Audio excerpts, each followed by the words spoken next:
Yeah! We're back. Episode 16, dog. We fucking did it, dude. All right, so this episode, we're back from, you had your show this weekend. I did. Give a quick update of how that went.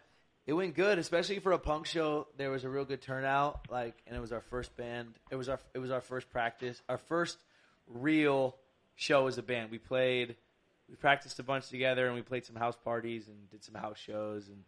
But this is our first real venue, and we headlined, and it was fun as hell. And we had probably 150 something people out there, and good turnout. People got all crazy, and a couple other bands from SAC opened up for us, which was cool. And it was just it was a great experience. Yeah, it was fun as hell. I apologize. I did not able to make it. I had to get up early next day. I had to go to Bed Bath & Beyond and meet with my accountant. So, yeah. All right, awesome. So, Fili, why don't you kind of set this episode up? Why don't you kind of take it from here and tell us what we got? So we have a guest on the line, Amanda Lugo, a.k.a. PHDBARBIE. She's called in before. She's very intelligent. I'm going to actually let her talk about herself because she'll know her qualifications and why she's smarter than us, better than me. But yeah, we're happy to have her on as a guest. She's talked to us before once, and I'm excited to catch up with her. And so, yeah, without further ado, our guest, PHDBARBIE. Hi, my name's Amanda. Thank you guys for having me on. I'm an American Studies PhD candidate from the University of Minnesota, and I study popular culture and more specifically comic books. So that's what we're talking about tonight. Dude, I wish I had my degree in comic books. I feel like I have a degree in comic books, but I don't actually have a degree in comic books. Yeah, I You're would really if I didn't have to read knowledgeable, the though. comic books. Say again? You're really knowledgeable, so you could definitely do it. About comics. That's it though. I'm super knowledgeable about comics. All the other stuff you had to do to be a doctor, I'm not that. But comic books, I got for sure. So you were, I remember last time you were on one of the original Touchy Subject show a couple years ago. You, correct me if I'm wrong, weren't you at Arizona State or University of Arizona or something? Yeah, my master's is a Master's of Arts in Social and Cultural Pedagogy, and that's through Arizona State University. So when I was at ASU, my master's project, I designed college courses using comic books. Okay, and then I believe when we talked to you, you were right at the end of that and going to start your PhD. Has that transition happened? Yeah, so when we talked 3 years ago, I was starting my PhD program, and I completed all my coursework. I passed my preliminary exams unanimously this past spring, and now I'm ABD, which means all but dissertation. So I just have to write my dissertation now, and then I'll have my doctorate degree. What is it on? Dope. What? Tell us about your dissertation, if you can. So the title of my dissertation is called Superman as un bel hombre.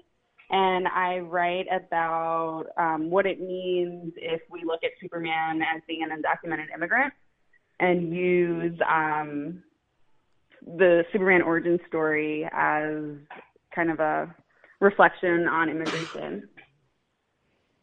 Okay. Yeah, let's go immigration first, actually, because we're on it. I was going to go diversity first and immigration. I think we're on the topic of immigration. I know that you wanted to touch on this and sort of pick her brain about that.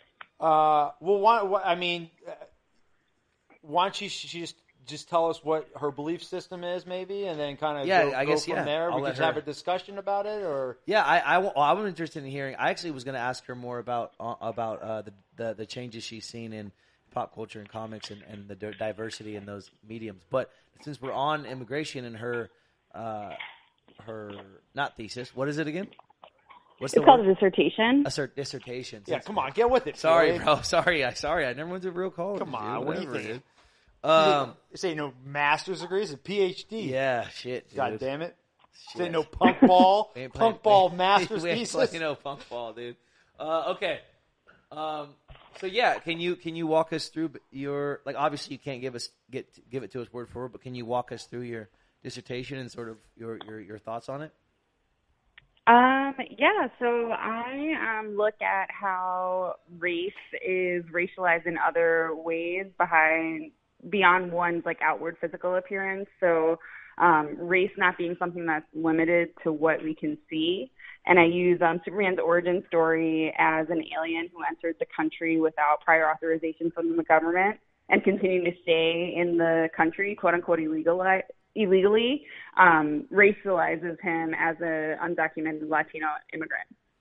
And I use his kind of dichotomy of Clark Kent, Superman, and masking his identity and things like that as kind of experiences that undocumented people face in the country. Yeah, that's really interesting. I never thought about it that way, actually. Because I remember seeing an article a long time ago, and it was weird because it was something I'd never thought about, but it was something that when I read it made perfect sense. And it was basically talking about it was basically all the cartoon characters that growing up all the cartoon characters you grew up with that are black, but they're not actually black, but you just knew that they were black. Does that make sense? Like black cartoon characters that may be like, an example was Skeeter, Doug's friend. Like he's black. No, but he was blue in the cartoon he was blue for no reason, but he was black. Like he was obviously black, right? Like there are cartoon characters, like I think the Ninja Turtles were also listed. I want to pull the article up actually now. I think the Ninja Turtles were also listed. Like, and growing up, being brown, there weren't a lot of like brown superheroes or brown main characters in the cartoons I was watching.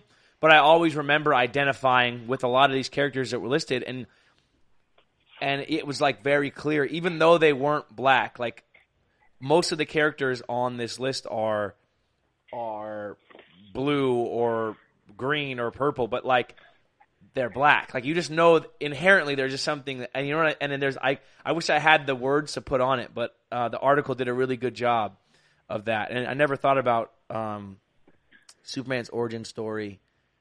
I never thought about that about him being Latino. But I mean, if you told if you just talked about his experience as an American without any context of it being Superman, like you could definitely draw the conclusion that it was a Latino person. Like you could definitely, if you think about him, his experience. I mean, from working on a farm to struggling to make it in a big city, or to hiding his identity at his workplace. I mean, like there's a lot of things that you could draw there, right? What are you trying to say? I'm trying to say that many of the things that Superman goes through in his origin story very closely mirror the experience of undocumented immigrants in this country, which I think is what she's saying. Well, yeah. Can you explain what you're saying? Because are you saying that you believe that he was the story of Superman's? If you go deeper behind it, is a story of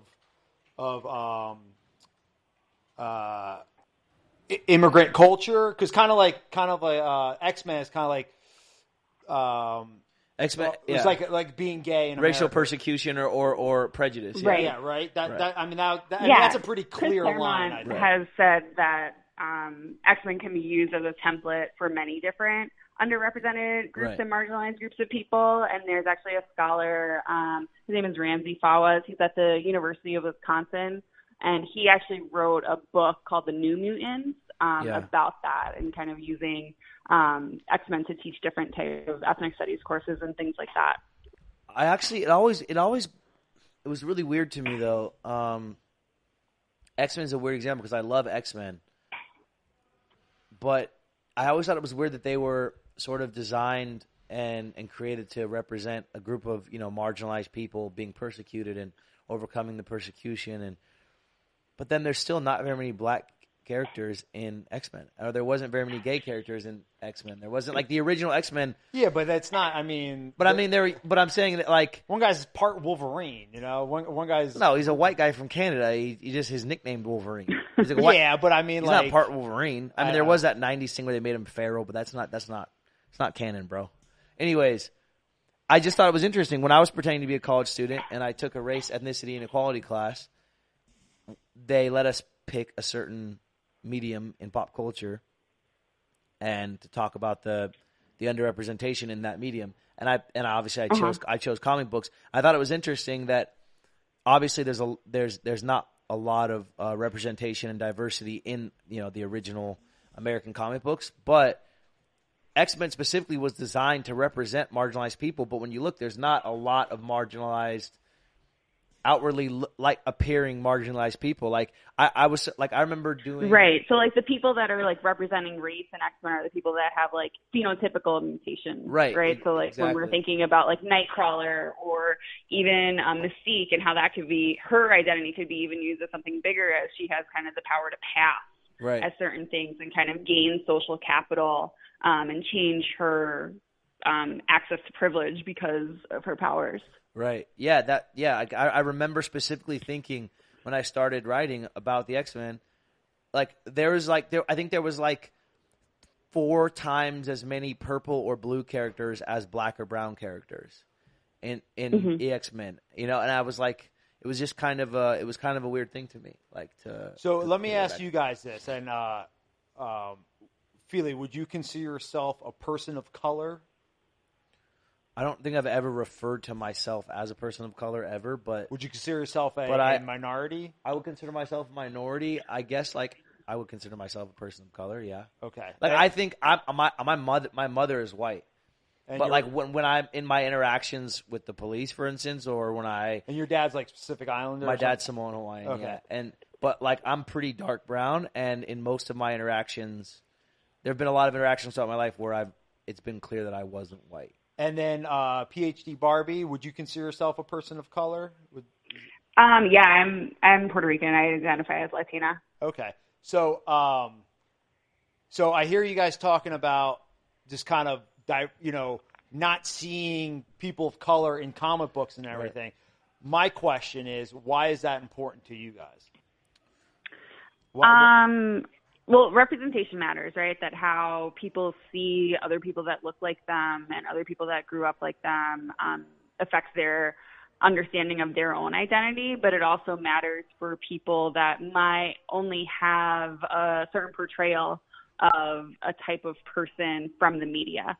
So I think that it's twofold, right? So the way that you're treated is mirrored and recreated through media and portrayals of race in the media. Yeah, I would say my answer won't be as eloquent as that. She basically nailed it. But I think growing up as especially the kind of kid that I was, I liked to fight and I liked to go out and get in trouble, and I was always active and I like seeing these. I only wanted to watch cartoons that had fighting in it. I only wanted to watch X-Men or Batman, but I never saw any. There was no one ever that looked like me. It was to be a hero, and this wasn't something that I would say affected my whole life, but I do think that it could do a lot of good for a little brown kid to see one of the main good guys who's doing good things and fighting crime is a brown dude. He looks like you. It was very instead of the person that's committing crime. Yeah, exactly. And that's especially for a kid like me where I grew up watching my dad get in trouble for crimes that he committed. I grew up or that he allegedly committed. I grew up watching my dad get arrested. I have memories of my dad sitting in the back of a cop car watching him be, pulled away from our family. And so it's without my dad around, a lot of these characters were very much, I feel like the TV raised me, like Wolverine and Batman and eventually pro wrestlers. These people were sort of, you find your Junkyard Dog. There was Junkyard Dog. There was, yeah. Coco Beware was in there too. Yeah, eventually the Rock. Okay, but what I'm saying is, as a little brown kid, I think it probably would have done a lot for me to see someone like me who looks like me. I mean, when I was a kid, fighting crime and winning. I watched sports. I mean, Michael Jordan was as big as you can. So I mean, I feel like I saw plenty of people of color doing positive things in the media and stuff in sports, though. In sports, yeah. In sports, it's for not sure. like a TV show or a sitcom or a family representation. Andrea, is there a Brady Bunch equivalent to your family on TV right now? What's that? Were there families that looked like yours on TV when you were growing up? Are you asking me? Or me, I think. Yeah. No, not at all. No. Well, it was a Cosby family. Right, it was Family Matters. Yeah. I mean, but I will say, I don't know. I mean, I saw TV shows with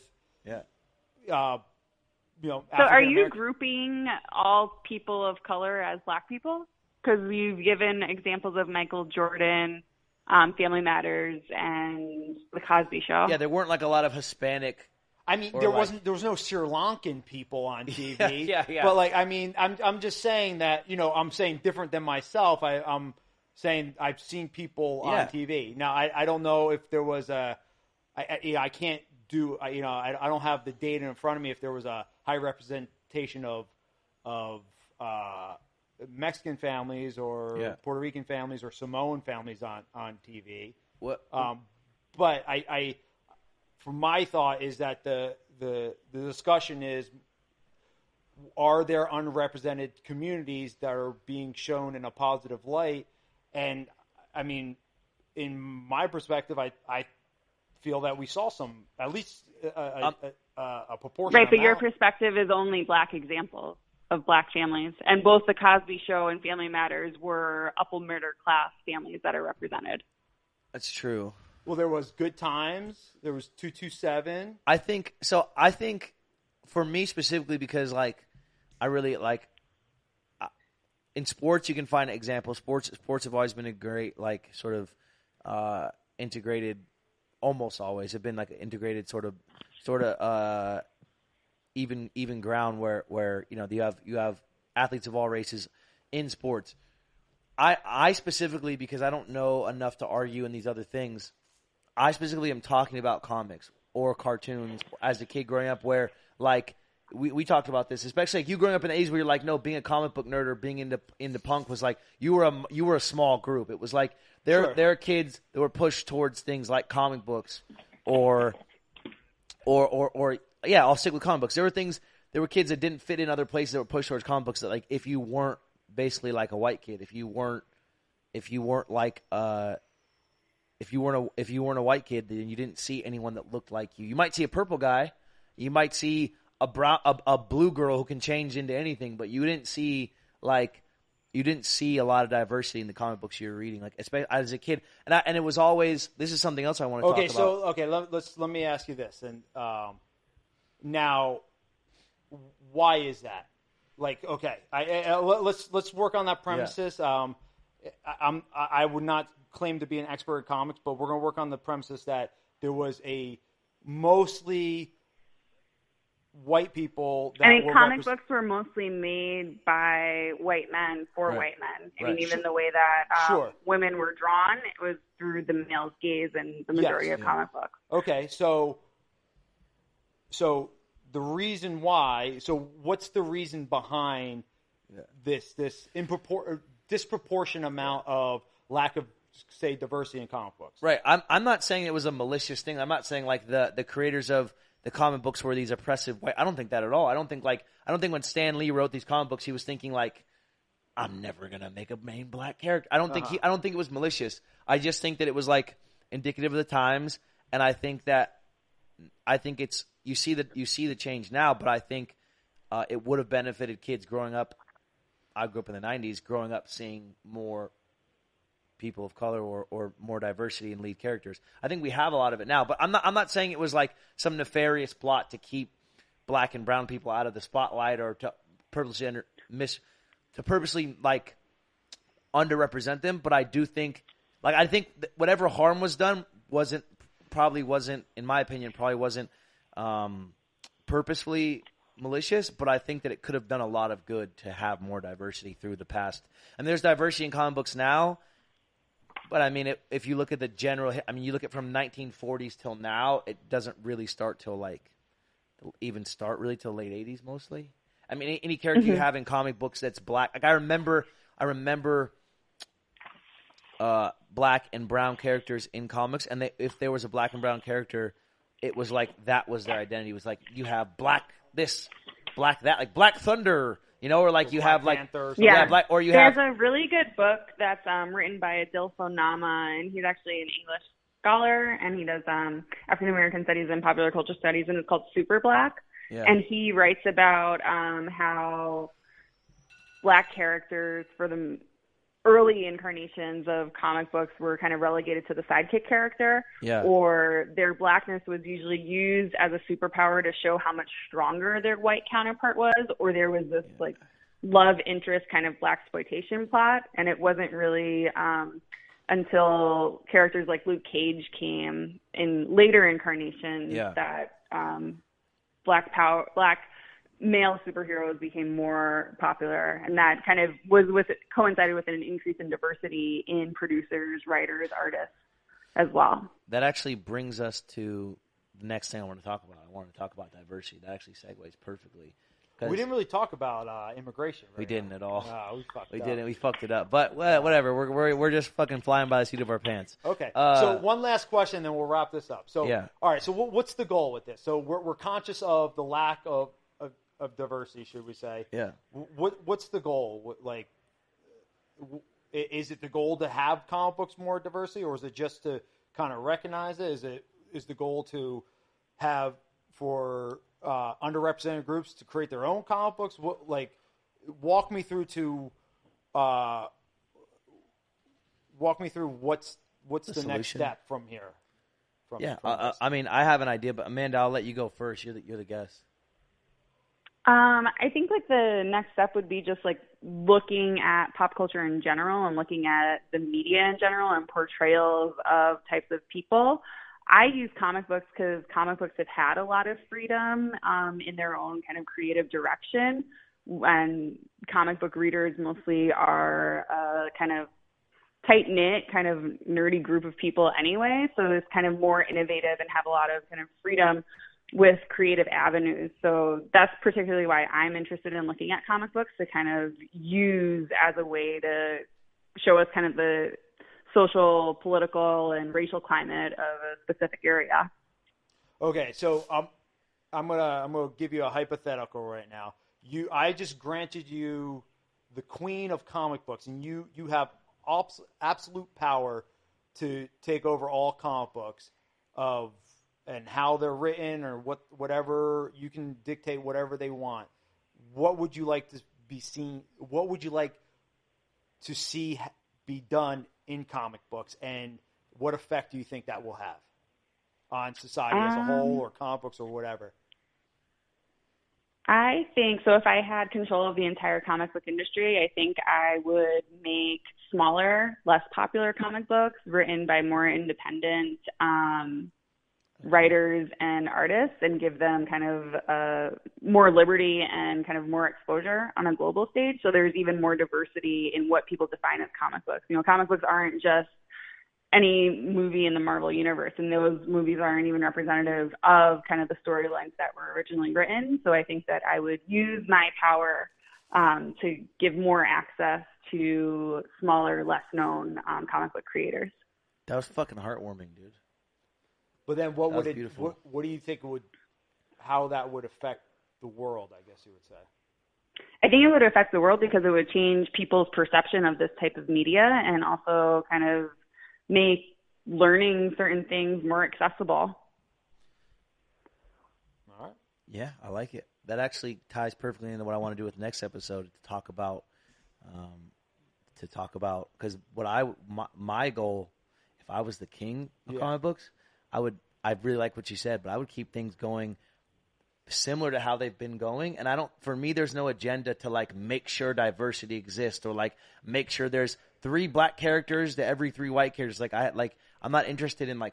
I don't think we're like looking for an answer for like affirmative action in comic books, but when you kind of increase the diversity of the people making them, it's just going to reflect in the stuff that they make. Exactly. Yeah. I think it's just about having it feel real and having it feel organic and having accurate representation, so that whether you're white, brown, black, whatever you are, there are characters that you can relate to, or you can see someone, there's some kid reading it who sees someone who looks like him, or he feels represented, but in these heroic roles, and to, inspire. I'm all about inspiring the next generation, but I don't think there's I don't think there's a big this is what needs to be done thing. I think it's just an awareness of like, if you have a team of 5 heroes, right, they're probably not all going to be white males. Like, for me, if I wrote a comic book, but it also, like I said, ties in what I want to talk about next.